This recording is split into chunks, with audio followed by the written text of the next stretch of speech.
Welcome to the Dose of Precious podcast. Real talk, good vibes, and gems authentic. Welcome to A Dose of Precious.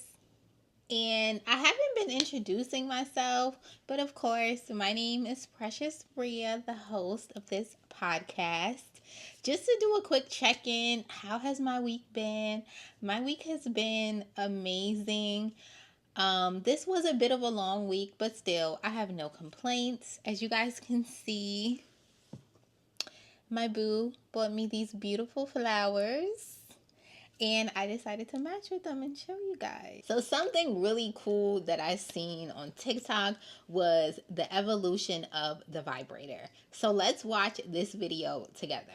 This was how anxiety and depression were treated in the past. Women who experienced mood swings and melancholy were taken by their husbands to the doctor, who diagnosed them with a condition known at the time as hysteria, which, interestingly, comes from the Greek word hystera, meaning uterus, and is now recognized as anxiety. In the doctor's office, treatment was promptly initiated, which was nothing more than a pelvic massage aimed at achieving hysterical paroxysm, now normalized as orgasm, but at the time believed to reposition the uterus to its correct place. So many women repeatedly sought consultations and requested this treatment for hysteria that doctors became exhausted by the end of the day. Because of this, they invented a vibratory device to perform the treatment more quickly, eliminating the need for manual intervention by the doctor, and that's how the vibrator was born. At the time, it was known as a healing artifact, owned only by the nobility. Later, however, for some reason, it became extremely popular among women, turning into a product labeled as sinful and losing the context of its original creation. I just think it's so interesting. So I had a conversation with ChatGPT. Shout out to ChatGPT, sponsor me if y'all do that. And basically I was asking if this information was true. She did tell me that it is true. And we got into a discussion on if this evolution of the vibrator has made it more acceptable for women to engage in self-pleasure. And the perspective of ChatGPT was, yes, that it's become more acceptable for women to be more sexually liberated and it's not as looked down upon. And I was like, to some extent, maybe we have made like a centimeter of progress, but in the bigger scheme of things, as someone who is a curvy woman and is constantly overly over-sexualized, no, it has not progressed. People look at you, women, men, old, young, look at you very stank, for lack of better words, if they feel as if you are a sexually promiscuous person. And as someone who is not even a sexually promiscuous person, I am a lot of the times offended and then at the same time confused, because it's like if I were to engage in whatever I wanted to engage in reality, what the fuck would that have to do with you? Like, is that your concern? But still, people take it upon themselves to be disgusted in what you like have going on. And it's so weird to me because it has nothing to do with you. It has nothing to do with you. And so I do think it's very taboo. People don't like when you speak about sex. Honestly, personally, I don't like to speak about sex, but I don't shame others for speaking about it. And that's the problem. Whatever I decide to do with me and my body is my business, but I'm never going to try to project my own views onto other people. And that's where people get things fucked up at. You can show up in the world however you want, but I don't think it's okay for you to then shame someone else for doing something that you wouldn't do. And so no, I don't think we've moved forward as a society, but overall, I just wanted to share this with you guys because I thought it was super interesting. To think that the vibrator started off as a medical procedure in order to help women, and where it's come now as far as like the different types that you can get and all of this type of other stuff, it's crazy. But yeah, I hope that you guys enjoyed that. Viral talk. We're going to be talking about the 26-year-old with 6 kids and one on the way. This has gone viral on TikTok, and she basically was just showing what her day-to-day looked like. And she did go into depth as to the reason why she decided to have all of these kids. Of course, if she's 26 with 6 kids, she started having kids early. I believe she said she had her first kid at maybe 15, 16 or something like that. And the reason why she wanted to always have children is because she felt she never had anybody and she wanted to give the children that love. So we're going to look at a quick video of the video that I seen. I know that people have been donating her things because her house was extremely dirty. That's not me being mean, it's the truth. And so they were sending her cleaning supplies so that she would be able to clean her house. All of her kids, according to her, are well fed and they receive all of the resources and all of the things that they need in order for them to live a fulfilled life. And she is a stay-at-home mom. How does she pay for these children? Your guess is as good as mine. Well, now she has TikTok, but before then, I don't know. I just want to say thank you so much to my middle school teacher who came and brought me this stuff so I could get the cleaning. And I absolutely thank y'all for y'all positive comments, and I thank y'all for y'all negative comments. I'm just a 26-year-old that's trying to give her kids the life she never had. You know, nobody knows my story. I'm not going to go around making anybody feel sorry for me, but what I will do is put my big girl pants on and move forward. I don't ever put my problems on nobody else because they not their problems, they my problems. I always took accountability for everything that I've done, my kids, my life, everything, and I've made the best of my book by its cover because I'm out here making something out of nothing sometimes, and I'm happy. As long as my kids happy and they smiling, that's what makes me smile inside. Every day I wake up, I'm grateful for the life that I have because I got shot when I was 14 years old. I don't know if I even would have been here to have kids, so that's why I have so many kids. My kids are my family. Well, a lot of people have been making different commentary, basically saying, on one side, you know, at least she's taking care of her kids and all of this type of other stuff. And, you know, you guys always have something to say. It doesn't matter. At least she's taking care of her kids. And then on the other side, there's people that are saying, why would she have these many kids? Or why did she continue to have these kids? As we've seen in the video, she did say that she had her first child at 15. Well, maybe it wasn't in the video, but she had her first child at 15. She had the second child at 16. She got shot at 14, which is why she decided she wanted to have kids. She also didn't really feel like she had a family, and that's another reason why she decided to have kids.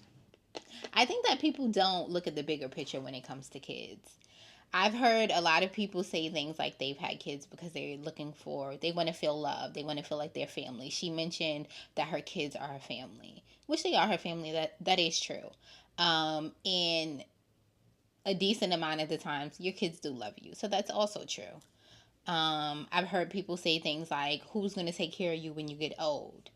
And I think what gets lost in the midst of all of this, although it's amazing that she is accepting her responsibility and she's doing what needs to be done in order to take care of her children and to, I mean, technically, I guess, meet those basic needs. What I will say is nobody stops to think about, or a lot of people don't stop to think about the quality of life of the children. It's amazing that she has a home for them.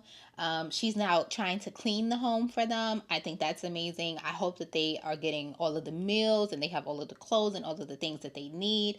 And if those needs, those basic needs are being met, I think that that's amazing. But you having children and providing them with the basic needs doesn't make you a great parent. Because that's what you're supposed to do, right? Oh, she's taking care of kids. At least she's taking care of kids. She had children. That's what you're supposed to do. You have to accept your responsibility. That's what you're supposed to do.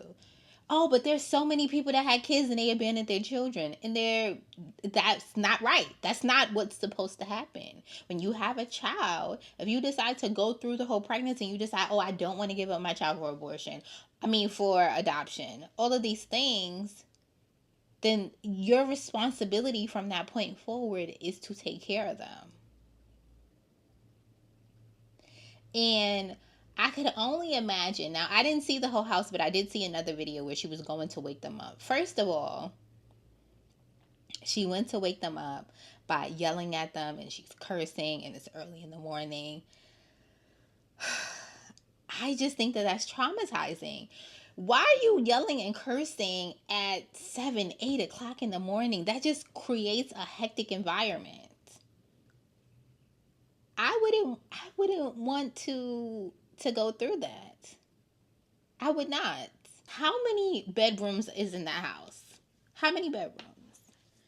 It may be a single family home. It may be something like a townhouse, an apartment house, or something like that. But how many bedrooms are in that room? Because if you have 7 kids, does that mean that they all now have to sleep in the same bedroom? You're going to have 7 people in one room?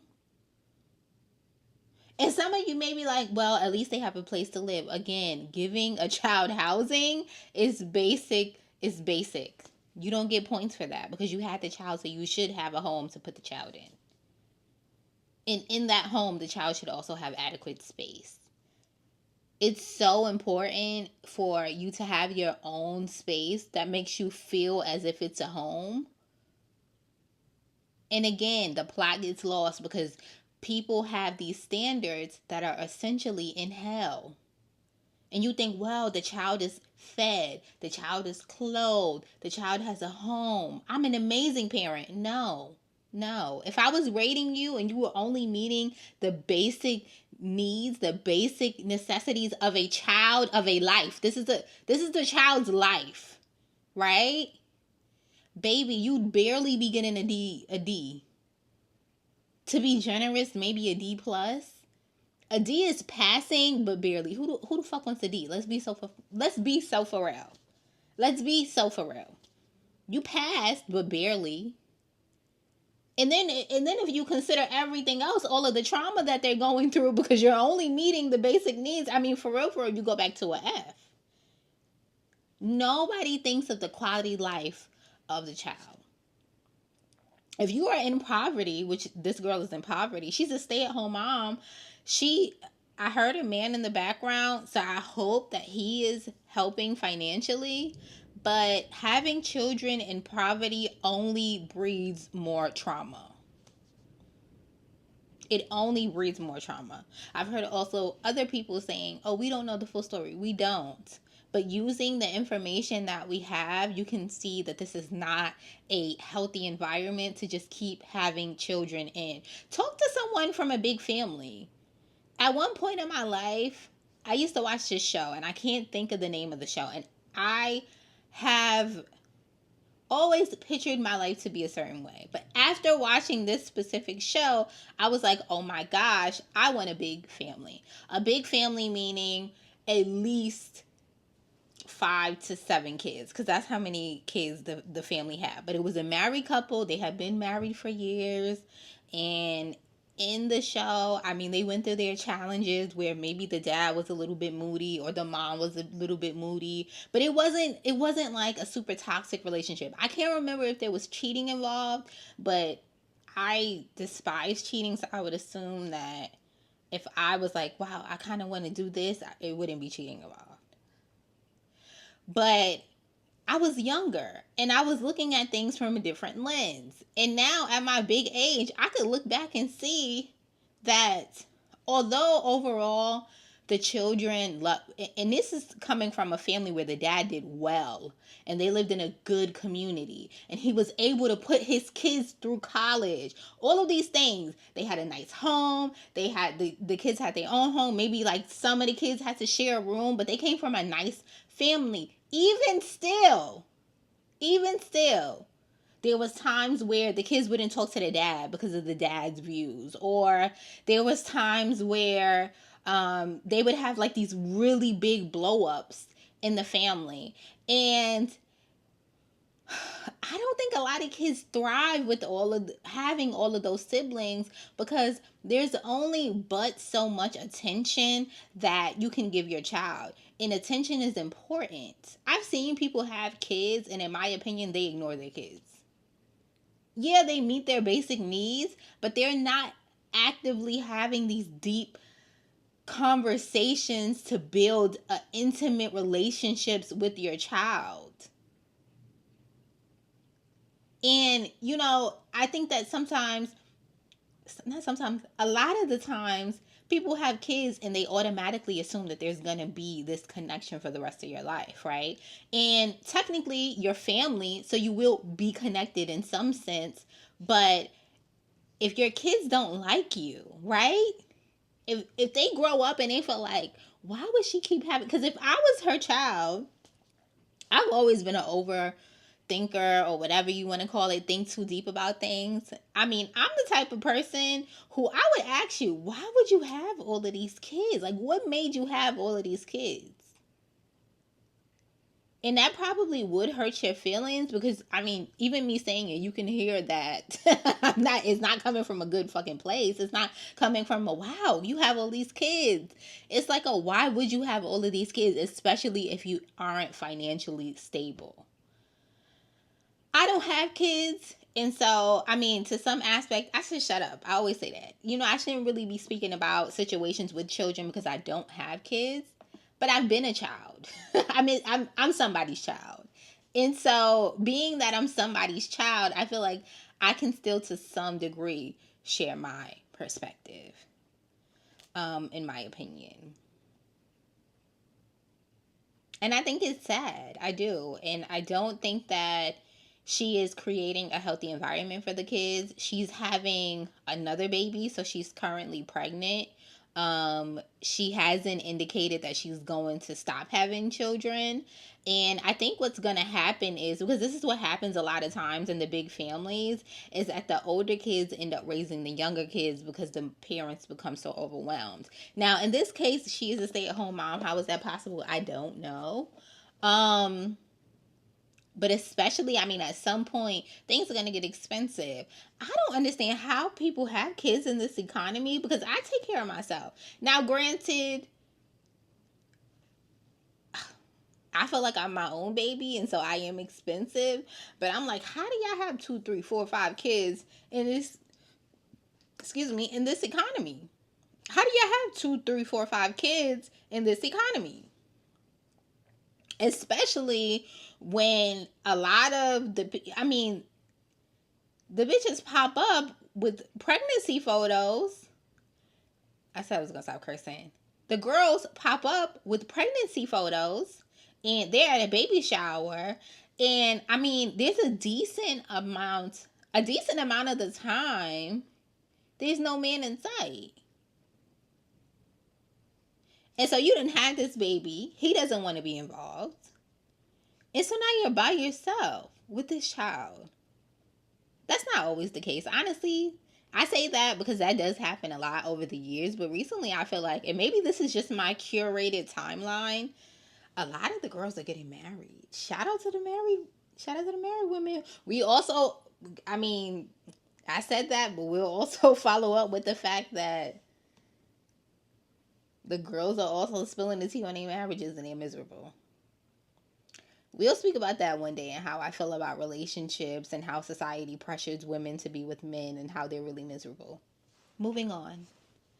So the next thing that I wanted to talk about is the Raven Symone comment on being American and not African American. So recently, Raven and who they call her handler, aka her white wife, went on to Jason Lee's platform, his podcast show, I don't know what he calls it.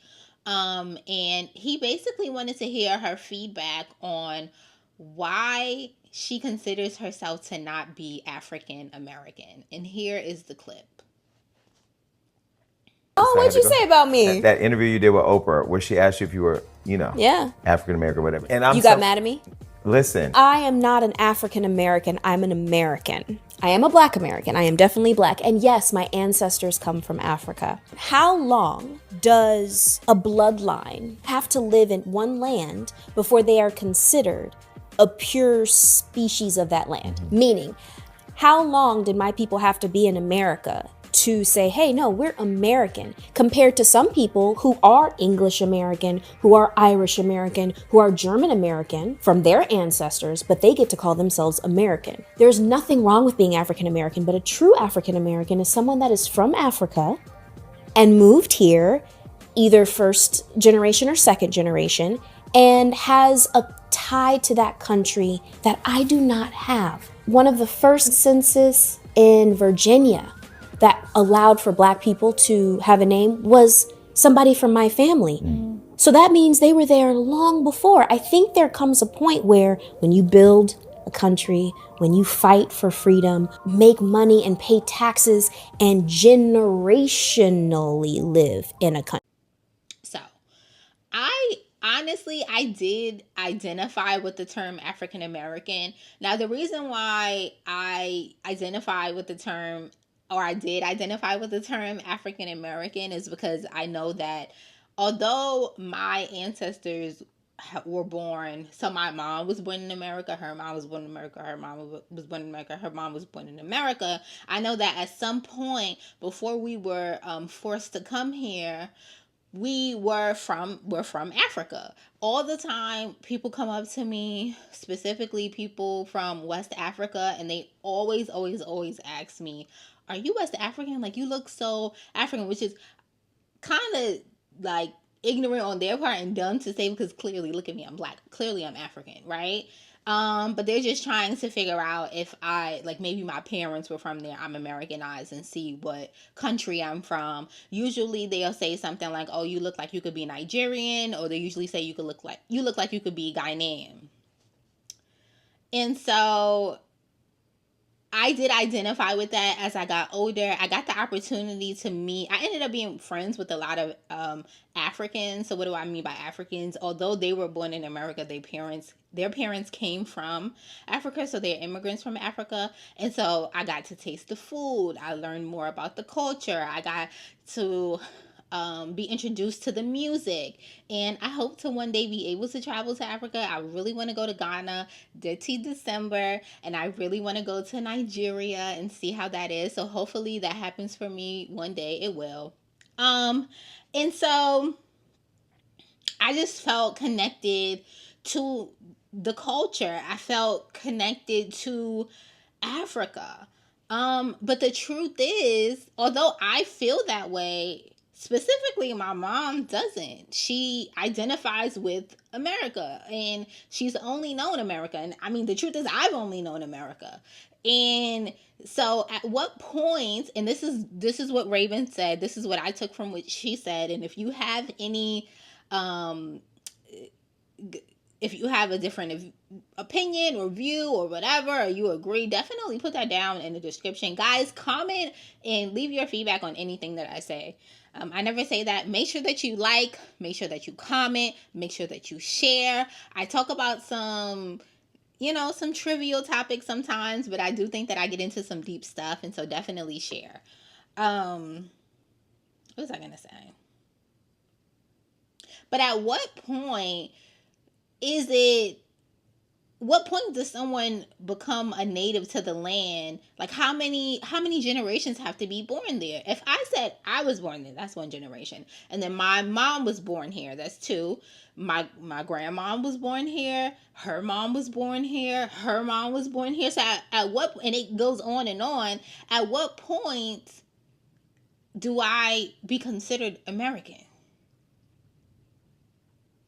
Because all I've known is America. I've learned more about different African cultures only through other people. So although I feel in my head that I'm connected to that place, the truth is I've only known America. And so although it may sound like Raven was coming from this weird place, when she said that, something clicked in my head, and I said, wow, I am American. Funny enough, we've seen multiple times where black people are speaking, and I don't like the term black because I feel like, I mean, how many of us, when you look at the color of our skin, we're just different shades of brown. Even if we're a deep dark brown, we're still brown. So I don't really, that's why I didn't really love to say the black thing. And I will say it casually, but when I think like in depth on what it means, sometimes to me is, it goes into society glorifying like white and making white so like heavenly, and it's like this good thing, and then when you think of dark, it's like this bad thing, and people don't think that deep into it, but all of these different types of perceptions were put into place, and a lot of them negatively affect black people. And so when they say black, it's just like automatically associated with bad things. I don't really like that term either, even though I do use it, whatever. I just really, I resonated with Raven when she said that. I completely 1000% agree. I am an American. Now, am I proud to say that at this point in time? I guess we won't get into politics, aka no. You know, this country is in turmoil, Lord Jesus. And if I went somewhere else, honestly, I'd probably be embarrassed to even, admit it. But of course, me speaking, you can clearly tell I'm from America. Most people can point out that I'm from New York too. So Raven, I hear you, I see you, and I understand where you were coming from, because she did get a lot of backlash from that, which is stupid, because the whites get to say that they're American, and the truth is they all came from somewhere else too at some point. So if I have to identify with being African American, then they should have to identify as being European American. Moving on. So I seen this clip on TikTok, and basically this woman tells a story of her husband, and we will watch the clip. The bar was so low that my ex-husband, who I married in church, pooped on himself in our matrimonial bed. Every time I asked him, "Why do you do this?" he would tell me, "I have diabetes and I can't control myself." At some point, I suspected maybe he's gay and that's why he couldn't hold his poop. Little did I know he was doing that so that I could leave, because he was cheating on me with an employee that we had hired in the company that we were running together. The bar was so low, down low in the sewer.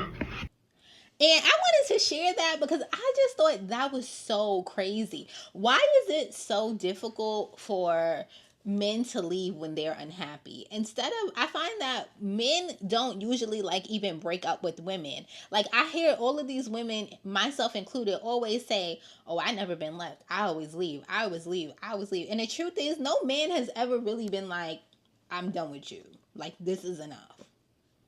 You have to be like, "I'm done with this situation. It's no longer serving me. Like, moving on with my life. I'm going to go out. You're not my husband. Time to move on." But no man has ever really been like, no man has ever really been like, "No, like, done with you." And it's just so odd to me that they just, it's like I don't know what it is. I don't have the answers. I'm not even going to try to pretend to figure this out. I don't even understand why in hell would you want to keep shitting in your bed. Like, that's disgusting. And if I was her, honestly, he would have hated me, because I would have been eating him up every single fucking time. Like, how old are you that you are shitting in the bed? If you were like super drunk and you peed in the bed, I'm still side-eyeing you, but I guess. Because why are you getting that drunk? But to be shitting in the bed? What the hell? And he would never be able to touch me, because what is going on here? Either you have a medical problem. Now, you having a medical problem, I can understand that. We can work through that. But you just doing it all willy-nilly just cuz? I mean, if you was going to cheat, then cheat. But why shit in the bed? Why? I will never understand men. I would never understand men. Show recap. And now moving on to show recap.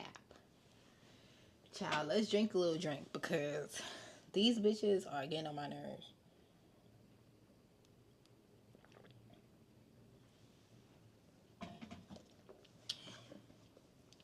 Now, I know what I said last week about Real Housewives of Atlanta and the girls being boring, and I stick beside that on that episode, but this episode got a little bit juicy only towards the end, and so we're going to go back to talking about it. So we're going to be recapping Real Housewives of Atlanta, episode 4.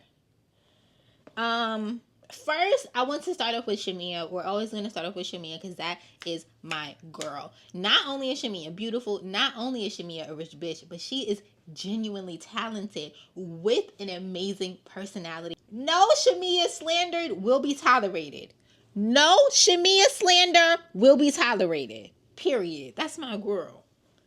And she can sing for real. And I don't take that lightly because a lot of the girls, especially the Real Housewives girls, they get on these platforms and they gain a following. Clearly, we already know she's a rich bitch. And now all of a sudden, everybody wants to sing. Oh, I can sing. I can sing. I can sing. And these bitches sound horrible. One thing about Shamia, she could really sing. Same thing for Drew. I have nothing bad to say about their singing capabilities. Now, Ashley Darby, with that corn on your foot, those 2 corns, sit your non-singing ass down.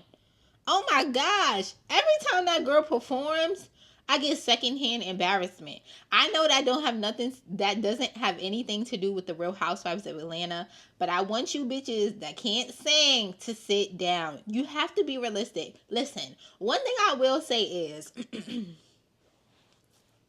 the girl, at one point in life, I did think I could sing. And I was like, ah. And they let me know real quick.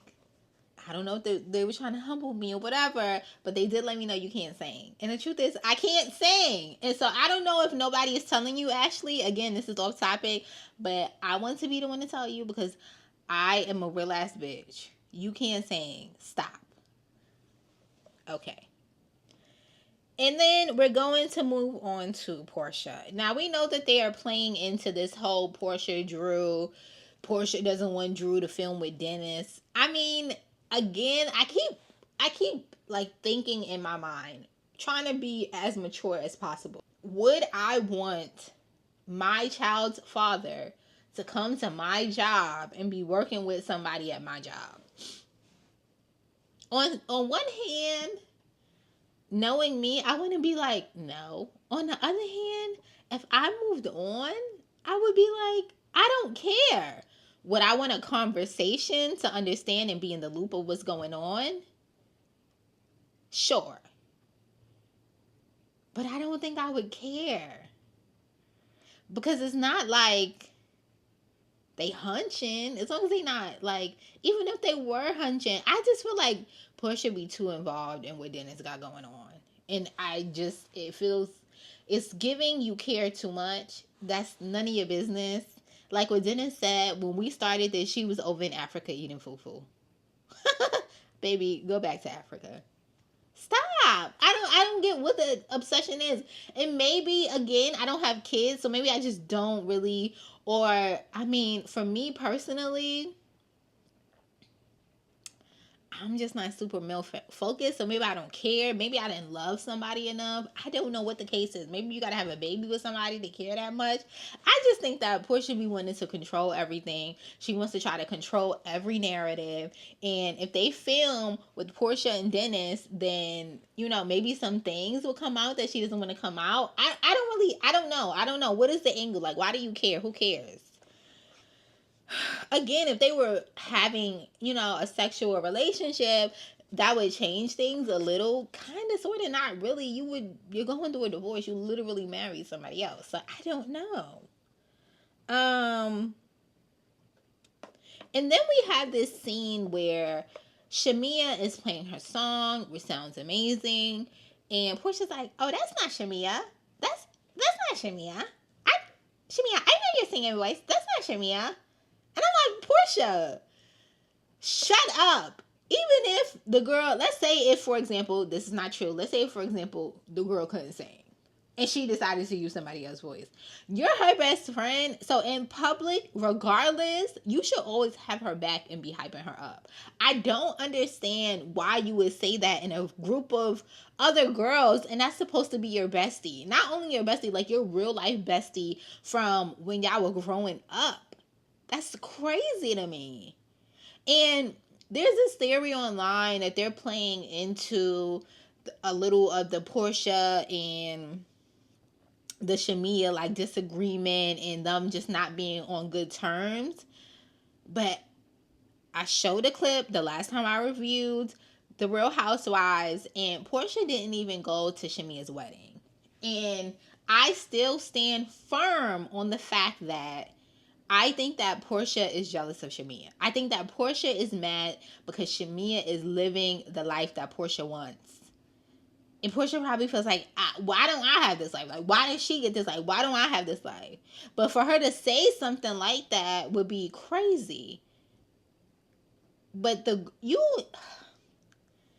don't think that women understand how fast someone will be like envious and jealous of you, and you may not ever like get like these huge big blow ups, but it's gonna be little tiny signs. And if I was Shamia, and I want to make it clear, I'm not a Portia stan. Clearly, I mean, at this point, I like Shamia more. Well, honestly, I never really liked Portia. Like, I never disliked Portia, but I never liked Portia.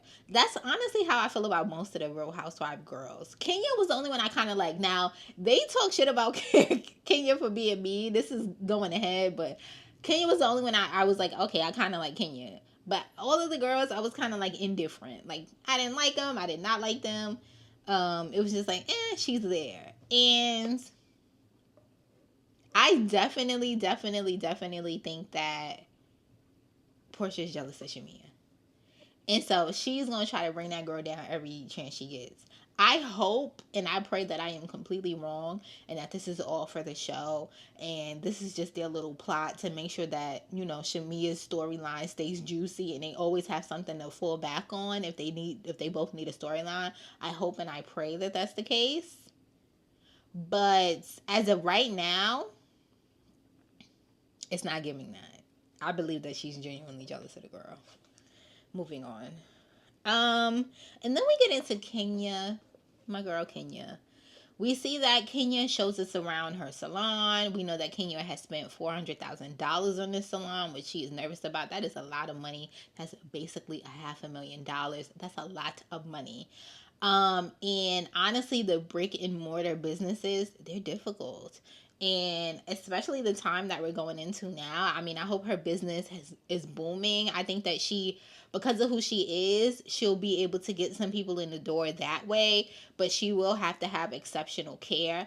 I did hear amazing things about her hair care products. What I will say is I've never tried them.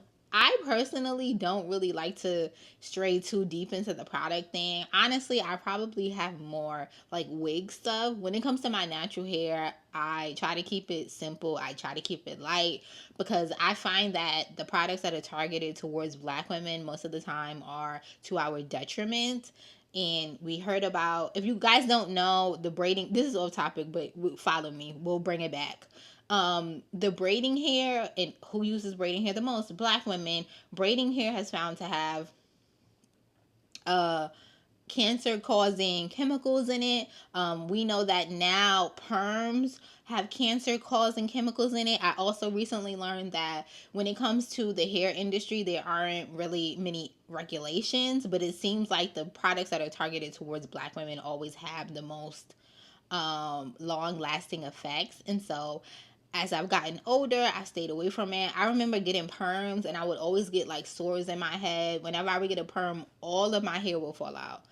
Not all of it, but a lot of my hair would fall out. And so I would lose all of my length and it would just thin up and it would just like eat at my hair is how I would always describe it before I knew exactly what was going on.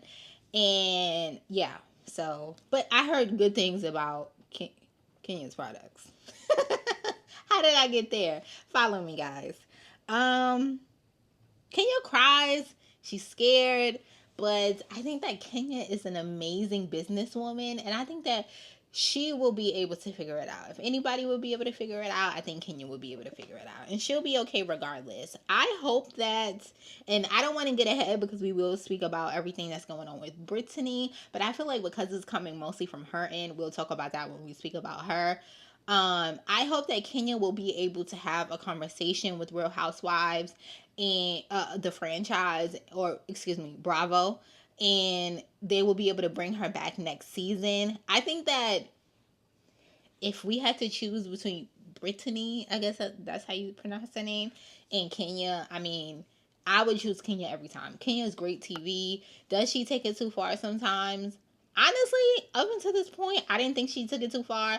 I'm still waiting to see. When it first came out, before we even knew what was going on, I was like, I'm not jumping to conclusions because you just got to see how things play out. People put out things to spin a narrative. I wanted to see first. And I still want to see before I make my official opinion. I want to see the videos or the pictures that she showed. I know that they're not going to show it on TV, but I would love for someone to come out and show the actual pictures so that we can see, or the videos or whatever. So that I can feel it and see if I actually feel bad for her. Moving forward. Back to Drew. We know that, again, Drew has the fake beef with Portia, not wanting her to film with Dennis. We know that Drew is going through her divorce, and so we get to see her and her husband, ex-husband, whatever, speak about some things. They seem to be in a decent place. I feel bad for Drew because Ralph is a monster. You can tell he's a monster. If he acts the way he acts on TV, I can only imagine how he acts behind closed doors. But other than that, I mean, nothing really going on there. Kelly. Now, I was shocked to hear that Kelly's husband threatened her in court. And she's so afraid that she has to have a bodyguard with her 24/7. That is insane. I mean, that man is torturing her. He wants to take the business, but he doesn't want the business to keep the business going. He wants to take the business so he can just close it down because he doesn't want her to have a way to provide for herself. Mind you, she's taking care of his kids. I think altogether she has 4 kids, but 3 of them are with him. And so why would you want to do that? I don't understand. And she was able to get the restraining order, which is great because if you don't know, it can be difficult for women to get restraining orders. The person kind of has to do something and then you get the restraining order. So threats don't typically count. I don't know if you have proof of the threat, does that count? I don't know, but I'm happy that she is taking the necessary precautions in order to make her safe. So shout out to Kelly. I think that watching this episode has made me like Kelly more. I really enjoyed the moment between Kelly and Kenya. I love how she reassured Kenya. I love that they hugged and, she gave her the motivation that she needed. They both opened up. She opened up about her situation with her husband, who is Mark, and we know what Kenya is going through or went through. I don't think Kenya's divorced yet. It's going through with her Mark. So, you Marks, stop it. And then we'll just quickly speak about Angela. Now, I know at the beginning I said I don't understand how Angela fits in. I see how Angela fits in now, but Angela is still a snooze fest. I'm not really impressed by her. I think that when it comes to the Shamia and Angela little, I don't even know what the disagreement that they had, I think it was Angela pulling at straws. How the hell are you mad at somebody for doing something that you're doing? She was mad at Shamia because Shamia was defending Portia, but then she was defending Drew. Mind you, it don't really even feel like Drew was paying her no dust. It doesn't feel like her and Drew are tight. Now, I don't know if it's because they're just not showing that dynamic, but it doesn't feel like her and Drew are close. So I'm like, what the hell are you doing? You just doing anything at this damn point. What the fuck? And so she needs to move forward. Portia did mention something about knowing some tea on her husband, and I want to know this tea too. Now, I wanted to share this too. So I was watching something on TikTok, and they basically showed a video of Wendy Williams. And Wendy Williams was telling a story about the first time that she met Angela. When she met Angela, at the end of their meeting or whatever, maybe it was the end of the show, I don't remember exactly, Angela comes up to Wendy, gives her a hug, and whispers in her ear, "It's just a baby." And of course, we know that Wendy, during her marriage, her husband was cheating on her. Her husband ended up having a baby with the mistress. And Wendy was like, like, have you gone through this before? And then apparently Angela looked over and looked at Charles, her husband, and was like, yes, and it's just a baby or something like that. And let me say something. I do not condone cheating. I don't think cheating is okay. I think if you are not happy in your relationship, communicate that. If it's to the point where it's not something that can be repairable, then end the relationship. I don't understand why people decide to cheat in the relationship if you're not happy in the relationship, period. That being said, cheating and having a baby is two different things. I think depending on your situation, I could see a woman saying, I was married to this man for 5 years. I was married to this man for 10 years. I was married to this man for 15 years. We built a life together. We built businesses together. We built investment properties together, whatever the case may be, right? And then being like, I want to move forward from this situation. Now, things change when you have a product of that cheating scandal. So not only did you cheat, but you cheated and you didn't use a condom. Not only did you cheat, but you cheated and you came inside of her. Not only did you cheat, but you cheated and you had a baby. I mean, honestly, I'm with Wendy. How do you move forward from that? Now, in her case, and I always say things change when the man is rich. Things are different when the man is rich, but I mean, you can't fault another woman for thinking that having a baby is too much.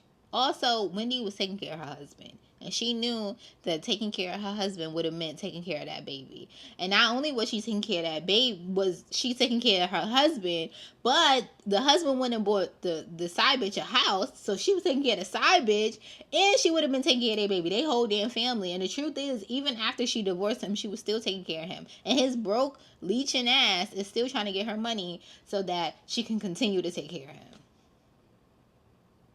So shout out to the men that act like all women want you for their money, and when men are with wealthy and well-to-do women, men do the same thing. Moving on. We can get into Brittany. Now, we see a scene with Brittany and her sister, and what I got from the scene was two different things, and it's going to be kind of conflicting perspectives, but I'm going to share both. The first one is that the sister seems to be a bit jealous of the relationship that Brittany has with her gay husband. She thinks that they can't have like a deep, intimate relationship like they used to because of her husband. Now, this is something that's very possible, but Brittany has to be the one to uphold those standards. When you have a woman, and Brittany seems to be this type of woman, when you have a woman that's male-focused, she's going to surround her entire life with this man. And men love that. Men love women that will stop everything that they have going on to put that man first. And so it's up to Brittany to take those steps to be like, no, if you call me on the phone, I don't have to have you on speaker if my husband is standing next to me. Or if you tell me something and you like, don't tell nobody, my husband counts and I shouldn't tell my husband and stuff like that. But the girls don't do that. The girls be so male focused. I mean, I would never understand that because men don't do that. Like a man will, that's not true. I've had men tell me their friends' business, but 9 times out of 10, they do way better at just like keeping their friends' business to themselves, being able to take the time to spend time with their friends. They'll go on a boys' trip. They'll go and have boys' night. They'll go and do like little things like that. And then a woman gets into a relationship and she act like she can't go nowhere without the man. I will never understand that. I think that's so crazy. And either you don't trust him to be by himself, and that's why you don't really feel like he can't go anywhere by himself, or two, he's like super controlling. And honestly, Brittany's gay husband does seem allegedly does seem like he may be a bit controlling, because he was calling and texting her the whole time that they was at dinner. Why must y'all be attached at the hip like that? That's insane. Y'all can't do one dinner alone? That's weird. On the night of the big scandal, where Brittany does in fact threaten Kenya with guns and whips and pistols, whatever she said, she threatened Kenya. It happened. We all saw it. She definitely wanted a moment. She was picking at straws, and she thought that she would be able to spar with Kenya. I think when Kenya was paying her dust, Kenya did say a few things, but she didn't say too much. When Kenya essentially paid her dust, I think that made Brittany more upset. And it just made her fall into a category of you trying to be this big bad bully. And it was disgusting. And even as they were leaving, now usually we don't really see the girls leave too much unless it's like a big moment. Even as they're leaving, I guess someone insinuates like, okay, now we're going to put down the cameras. We're going to take up the mic. She's like, no, don't put down the cameras because we're still recording. Catch this moment. Which definitely lets me know that you're thirsty and you're looking for a moment. Bitch, drink some water. Sit your ass down and drink some water, because you look a mess. You look a fucking mess. And she's going and she got whips and she got this in her purse and she got all of this. She calling out for her husband. Even her husband said, you doing too fucking much. You should be embarrassed. You should be embarrassed. And when she said whatever about having a gun in her purse and having pistols and all of this type of stuff, immediately production should have been like, and that's enough. Because they're in Georgia. I think a lot of the times people try to separate Atlanta and Georgia. Georgia is Georgia. Yes, Atlanta may feel a little bit different because it's a little bit more city-like. But the truth is, Georgia is Georgia. What do I mean by that? Georgia is a red state. Georgia, you are able to carry your weapons. Georgia, you can stand your ground, which means that things can escalate very quickly. I think that when people have things like guns, they have a different, like a newfound aggression. Like when you're by yourself and you only have like your hands to use and you would only have to use your physical strength, that's not the same aggression that you would have when you know that you have, a weapon that could possibly take someone's life in your pocket and on your waist. They walk around with the little the gun on the holster and stuff like that. And so at any moment somebody could pop off and things could go crazy. And so the way she just escalated it to me definitely let me know 1000% that she was looking for a moment. She was looking for that. And I think that production thought that the watchers, the viewers, the fans would be like, yeah, Kenya was wrong regardless. Like, she's innocent. And that's not how people feel. That's not how people feel. Because what she did, and this is how deep I think of things. What she did was threaten Kenya's life. When you say, I have a gun, I have this, I'm going to go to my trunk, whatever term you want to use to insinuate that you're going to go and get a pistol, lets me know that you are willing to take me out. Why? Because she said you're a peasant? Like, that's how they do on Real Housewives. They go back and forth. If you can't use your words, if you're not fast enough to use your words, then this is not the platform for you. Because the girls have said way worse stuff than peasant.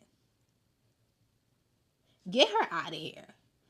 Up until this, besides the negative drama, I mean, she's really brought nothing else to the show. So she can go. And when Kenya said, I felt threatened, my life feels threatened, for them not to acknowledge that is insane.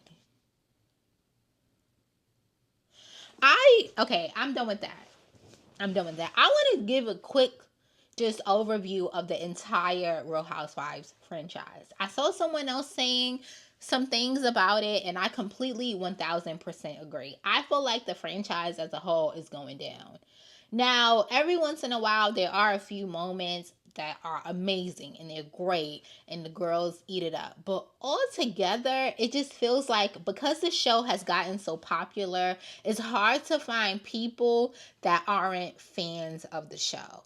You can tell that someone like Brittany is a fan of the show. They came onto the show in order to make a name for themselves, and they try to go at one of the OGs, and it just backfires. Every single time, it backfires. And this dynamic just creates what feels unrealistic. Now, you and I both know that, well, not you and I, if you don't know, the show is very much so produced, right? The producer will tell you certain things, they'll whisper certain things in your ear, they'll put you in certain situations so that they can get a reaction from you, because they essentially want to make a good show so that they can have good ratings, etc., etc. And it just feels a lot of the times very much so produced. Now, aside from it not feeling authentic, we have other franchises, i.e. Beverly Hills, where you have someone like Kyle who has this strong, or even Potomac, when on Potomac, what's her name? Freaking Frack. What's the one that's still there? Y'all know who I'm trying to say. Her. Not freaking Frack. The Green Eyed Bandits. The one that's still on the show. We have somebody like her who they have these strong connections with production, so they get to just do whatever they want. They're not showing their real lives. They don't talk about what's really going on. They're making up this manufactured life, and we see the real stuff happening in the tabloids. So there's stuff happening in the tabloids, but you don't want to speak about it on the show that's supposed to be about your real life. If the girls, one, don't want to talk about what's going on in their real life, you need to go. Especially Kyle. I don't give a fuck. I think they be hyping shit up. They be hyping shit up. What do I mean by that? I mean, they put Kyle on this weird ass pedestal, and I just don't see the hype. I just feel like if you're going to be on the show and you're going to be a cast member, if you want to be a producer, get behind the camera. But if you're going to be a cast member, show your life. The same with, well, I guess Dorit has been forced to, but it's just, people are seeing through the bullshit. We have social media. We see these things, these stories constantly popping up. Nobody wants to talk about it. If you cannot speak about what's going on in your real life and you don't feel comfortable with sharing that, I get that. I'm a private person. Because I'm a private person, I know that a television show is not the place for me. That's not something rewind that. I know that a reality television show is not the place for me, because I don't want all of my business out there. I don't want anybody dissecting what I got going on. So therefore, reality television is not the place for me. Somewhere like a Real Housewives, where they get all in your business. That's not the platform for me. Maybe Love and Hip Hop, I would never go, but I'm just saying a show like that because it's like super fake. I don't know what the fuck they be talking about on there. But I just foresee a lot of these franchises just ending after a while. If this is how Atlanta is going, which Atlanta is a staple and is really what put Real Housewives on the map, at least in my opinion, Atlanta was the first Real Housewives that I heard about. I don't see it going on long term. Comment Confessions. Lock in. Okay, I honestly debated even posting this because I still feel like crawling under a rock and disappearing. But maybe someone else has been through something similar. Or maybe I just want to get it off my chest because the whole situation has me feeling like the biggest fool alive. So I was dating this guy, Derek, for almost a year. He was sweet, attentive, charming, literally everything I thought I wanted in a partner. The kind of guy who would send good morning texts and actually remembers your favorite Starbucks order. I really thought he was the one. He had this best friend, Tony, always around, always helping him with random stuff. At first, I thought it was cute how close they were. I even used to joke and say, y'all spend more time together than we do. Thinking I was being funny. Yeah, plot twist, I wasn't. One night, Derek left his iPad at my apartment. I swear I wasn't snooping. I was literally just trying to play music while I cleaned, but the messages were right there. His texts were open, and my stomach dropped the second I saw Tony's name. I clicked it, and I swear my hands were shaking. What I saw still makes my heart sink in when I think about it. There were 3 months of messages. Not flirty ones, explicit ones, pictures, videos, confessions, feelings. What? It wasn't just cheating, it was a whole relationship with his best friend. I sat there for an hour just staring at the screen, reading the messages like, I wish I could fall asleep next to you tonight. She has no idea. I feel so guilty sometimes. No idea. You're right. I had no idea. I started planning our anniversary dinner while y'all were living a whole other life behind my back. When I confronted him, I could barely speak. He looked at me, blank and guilty, in the face and said, I didn't know how to tell you. I said, but you knew how to lie to me every day? I felt so stupid. Like, how could I not see it? I replay the moment every day in my head now. The way Tony would avoid eye contact sometimes, the inside jokes I didn't get, the sudden mood changes, it was all there. I just didn't want to believe it. So yeah, I walked away, blocked both of them, cried in the shower like a dramatic movie character for days. Now I'm healing, I guess, slowly, but some nights it still hits me. I wasn't just cheated on. I was the cover story for a relationship I didn't even know existed. I never thought I'd be that girl in the story, but here I am. You know, it is, I feel like, so common for guys to have these little boyfriends. And it's crazy to me because I feel like we're in a time where I know that there's still some stigma around being gay, but I feel like it's so accepted. And so it's like, why hide? Why? Or even if you don't want to tell people your business, like, I get that, but I just feel like, don't tell people your business, but don't have a whole girlfriend. Like, you have a girlfriend, and you're sleeping with your best friend that's a guy. That's not okay. That's not okay at all. And I feel sorry for you. I'm sorry, girl. You're going to get through this. Over time, you'll be able to move forward. I don't really know how to avoid this because I feel like men will lie. They actually get really defensive when you start, like, asking them if they're gay. Because I've asked men if they had a gay experience. Just because I would hope that they feel comfortable enough to, like, tell me, and I try to say it early on so that they don't know how judgmental I can truly be. And feel as if maybe they'll just be, like, honest about it or whatever. No one has ever come clean to me to my face, but I am not afraid of asking. And it just sucks. It sucks. I'm sorry that you had to experience that. And I hope you got checked to make sure you don't have anything. That's not to be mean. If you get cheated on by anybody, you should always get checked to make sure, because the boys will make up an excuse not to use a condom so quick. Anyway, I hope that you guys enjoyed this video. Don't forget to like, comment, subscribe, and share. And remember, this is streaming on all podcast platforms. See you guys next week.